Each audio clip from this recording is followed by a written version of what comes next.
Le premier jour, je n'ai pas du tout le sentiment d'être bloqué à Dien Bien Phu.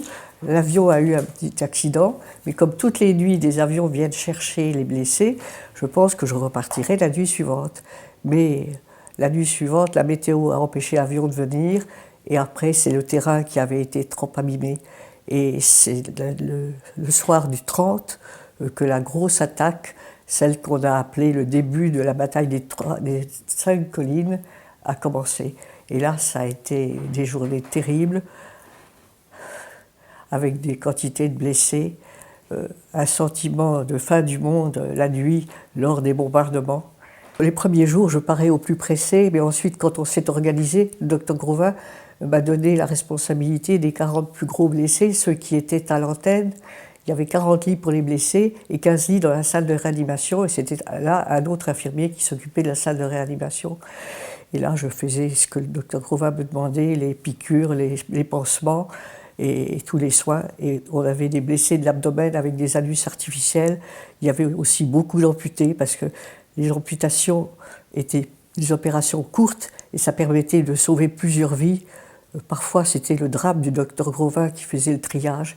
Il fallait qu'il choisisse entre sauver un blessé ou en sauver 5 ou 6. Mon rôle, c'est d'abord celui d'une infirmière. Je fais les pansements et puis j'aide aussi à nourrir les blessés. Mais aussi, il y avait le fait que je sois une femme. C'était pas parce que c'était moi, c'était parce qu'une femme, pour un homme blessé, c'est plus de douceur, plus d'attention, plus de tendresse. Et il y en avait un qui m'a dit un jour, quand vous entrez dans mon abri, mon moral remonte de 100%. Et pour moi, c'était énorme de penser que ma présence leur était utile et bienfaisante. Ce qui marque le plus au début, c'est le manque de place. C'est dramatique de penser que des blessés n'ont pas pu être mis à l'abri et que les brancardiers ont été obligés de les laisser sur le terre-plein à la porte de l'antenne parce que tous les espaces libres entre les lits des blessés et entre les brancards étaient déjà occupés. Et ça, pour moi, ça a été un sentiment épouvantable. Parce que ces pauvres hommes qui avaient déjà été blessés, parfois le subissaient une deuxième fois avant qu'on ait pu les mettre à l'abri. Lorsque j'étais à Dien Bien Phu, je ne m'imaginais pas du tout quelle serait la suite, à quel point j'aurais une certaine popularité à cause de mon rôle à Dien Bien Phu. J'estimais que je n'avais fait que mon devoir. Il y a eu la pression des journalistes et des photographes qui a été assez pénible. Et puis après, les choses se sont estompées. J'ai repris mon travail de convoyeuse.